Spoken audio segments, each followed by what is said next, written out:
ലോകരാജ്യങ്ങൾ ഇന്ത്യയുടെ പിന്നാലെയാണ്.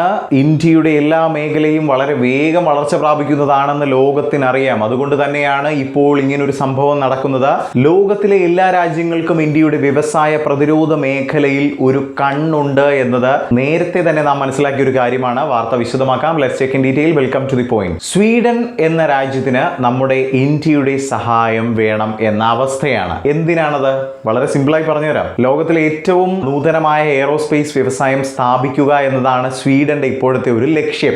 അതിനായി അവർക്ക് ഇന്ത്യയെ വേണം. നമ്മുടെ ഇന്ത്യൻ സർക്കാരിന് മുന്നിൽ സ്വീഡൻ ഒരു വലിയ ഓഫർ വെച്ചിരിക്കുകയാണ്. എന്താണ് ആ ഓഫർ എന്നല്ലേ പറഞ്ഞുതരാം. സ്വീഡന്റെ യുദ്ധവിമാനമായ ഗ്രിപ്പൻ ഇ എന്ന മോഡൽ ഇന്ത്യൻ വ്യോമസേനയ്ക്കായി നൽകാൻ സന്നദ്ധത പ്രകടിപ്പിച്ചുകൊണ്ടുള്ള ഒരു ഓഫറാണ് സ്വീഡൻ ഇപ്പോൾ മുന്നോട്ട് വെച്ചിരിക്കുന്നത്. ആ ഓഫർ വെറും ഒരു ഓഫറിൽ ഒതുങ്ങുന്നതല്ല. അതിൽ രൂപകൽപ്പന, അതുപോലെ തന്നെ ഉൽപാദനം, പരിപാലന ശേഷികൾ എന്നിവയെല്ലാം അതിൽ ഉൾക്കൊള്ളുന്നു എന്നതാണ്. അതാണ് ഞാൻ നേരത്തെ പറഞ്ഞത്. ഇന്ത്യയുടെ എല്ലാ മേഖലയും വളരെ വേഗത്തിൽ തന്നെ വളർച്ച കൈവരിച്ചുകൊണ്ടിരിക്കുകയാണെന്ന് ലോകരാജ്യങ്ങൾക്കറിയാം. അതുകൊണ്ട് തന്നെയാണ് ഓരോ കാര്യങ്ങൾ നൽകാമെന്ന് പറഞ്ഞ് എല്ലാ ലോകരാജ്യങ്ങളും ഇന്ത്യയിലേക്ക് അടുക്കുന്നതും. നമ്മുടെ രാജ്യത്തിന്റെ മാർക്കറ്റിന്റെ വളർച്ചയിലുള്ള വിശ്വാസം തന്നെയാണ് ഇവിടെ ഹൈലൈറ്റ് ചെയ്യപ്പെടുന്നത്. 2026 സിംഗപ്പൂരിലെ എയർ ഷോയിൽ വെച്ചായിരുന്നു ഇതിന്റെ ചർച്ചകൾ അരങ്ങേറിയത് കേട്ടോ. കമ്പനിയുമായി ബന്ധപ്പെട്ട് നിൽക്കുന്ന ആളുകൾ പറയുന്നതനുസരിച്ച് ഗ്രിപ്പൻ ഇ എന്ന മോഡലാണ് ഏറ്റവും അത്യാധുനികമായ എന്നാൽ ഏറ്റവും ചിലവ് കുറഞ്ഞ ഇപ്പോൾ അവൈലബിൾ ആയിട്ടുള്ള യുദ്ധവിമാനങ്ങളിൽ ഒന്ന്. ഈ ഗ്രിപ്പൻ യുദ്ധവിമാനങ്ങൾ ഇന്ത്യ ഏറ്റെടുക്കുകയാണെങ്കിൽ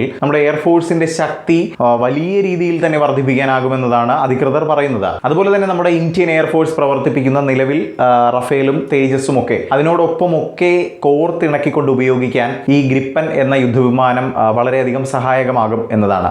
അതായത് വലിയ കോംപ്ലിക്കേഷൻ ഒന്നും ഇല്ലാതെ അതൊക്കെ ഏറ്റെടുക്കാനാകുമെന്നതാണ് കമ്പനി വൃത്തങ്ങൾ അറിയിക്കുന്നത്. നമ്മുടെ രാജ്യം കൃത്യമായ പഠനങ്ങൾ നടത്തിയ ശേഷം മാത്രമേ ഏതൊരു ഓഫറിലും കൈവയ്ക്കുകയുള്ളൂ എന്ന് നമുക്കറിയാവുന്ന കാര്യമാണ് അല്ലേ. അതും ഈ ഗ്രിപ്പന്റെ കാര്യത്തിലും അങ്ങനെ തന്നെ ആകുമെന്നതാണ് പ്രതീക്ഷിക്കുന്നത്. ഗ്രിപ്പൻ ഇയുടെ ഒരു ശ്രദ്ധേയമായ സവിശേഷത പറയുകയാണെങ്കിൽ അതിന്റെ വികസിച്ചുകൊണ്ടിരിക്കുന്ന AI കഴിവുകളാണ്. അതായത് ഇന്ന് മാർക്കറ്റിൽ അവൈലബിൾ ആയിട്ടുള്ള യുദ്ധവിമാനങ്ങളിൽ ഏറ്റവും കൂടുതൽ പക്വതയോടെ പ്രവർത്തിക്കുന്ന അല്ലെങ്കിൽ ഏറ്റവും കൂടുതൽ കൃത്യതയോടെ പ്രവർത്തിക്കുന്ന ആർട്ടിഫിഷ്യൽ ഇന്റലിജൻസ് കഴിവുകൾ ഗ്രിപ്പൻ ഇ എന്ന യുദ്ധവിമാനത്തിനാണ് എന്നതാണ് അവർ അവകാശപ്പെടുന്നത്. അതുപോലെ തന്നെ പുതിയ സോഫ്റ്റ്വെയറുകളുടെ സംയോജനവും പുതിയ സാങ്കേതിക വിദ്യയുടെ സംയോജനവും ഒട്ടും തടസ്സം കൂടാതെ തന്നെ വളരെ വേഗത്തിൽ സംയോജിപ്പിക്കാൻ സാധിക്കുമെന്നതാണ്. അതുപോലെ തന്നെ മറ്റൊരു സവിശേഷത പറയുകയാണെങ്കിൽ ഈ വിമാനം നിർമ്മിച്ചവരുടെ സഹായം ഇല്ലാതെ തന്നെ നമ്മുടെ രാജ്യത്തിന് ആവശ്യമായ സോഫ്റ്റ്വെയർ മാറ്റങ്ങളും മറ്റ് ആയുധ സംയോജനവും ഒക്കെ ഈ നിർമ്മിച്ച കമ്പനിയെ ഡിപ്പെൻഡ് ചെയ്യാതെ തന്നെ അല്ലെങ്കിൽ കമ്പനിയുടെ സഹായം തേടാതെ തന്നെ നമുക്ക് സ്വന്തമായി മാറ്റങ്ങൾ വരുത്താമെന്നും കമ്പനി ഉറപ്പ് നൽകുന്നുണ്ട്. ഇക്കാര്യങ്ങളൊക്കെ കേൾക്കുമ്പോൾ ഗ്രിപ്പൻ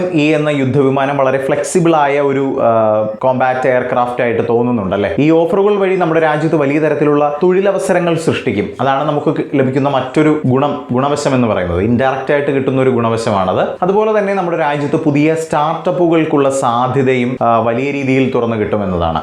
അഡ്വാൻസ് മീഡിയം കോമ്പാക്ട് എയർക്രാഫ്റ്റ് പോലെയുള്ള പദ്ധതികൾ ഓൺഗോയിങ് പദ്ധതികളായി നമ്മുടെ പിന്നാമ്പുറത്ത് അണിയറയിൽ അതിന്റെ ഡെവലപ്മെന്റ്സ് ഒക്കെ നടന്നുകൊണ്ടിരിക്കുകയാണ്. അതിനു വേണ്ടിയുള്ള ഒരു ചവിട്ടുപടിയായിട്ടൊക്കെ ഈ ഒരു പങ്കാളിത്തത്തിനെ കാണാം. അതിന്റെ ഗുണവശങ്ങളായി പറയുകയാണെങ്കിൽ ഇതൊക്കെ പറയാൻ സാധിക്കുമെന്നതാണ്. എന്തായാലും ഈ ഒരു പദ്ധതിയുമായി ബന്ധപ്പെട്ട് നമ്മുടെ രാജ്യം എന്ത് തീരുമാനമാണ് എടുക്കുന്നത് എന്ന് വരും കാലങ്ങളിൽ തന്നെ അധികം താമസിയാതെ തന്നെ നമുക്ക് മനസ്സിലാക്കിയെടുക്കാൻ സാധിക്കുമെന്നതാണ് പ്രതീക്ഷിക്കുന്നത്.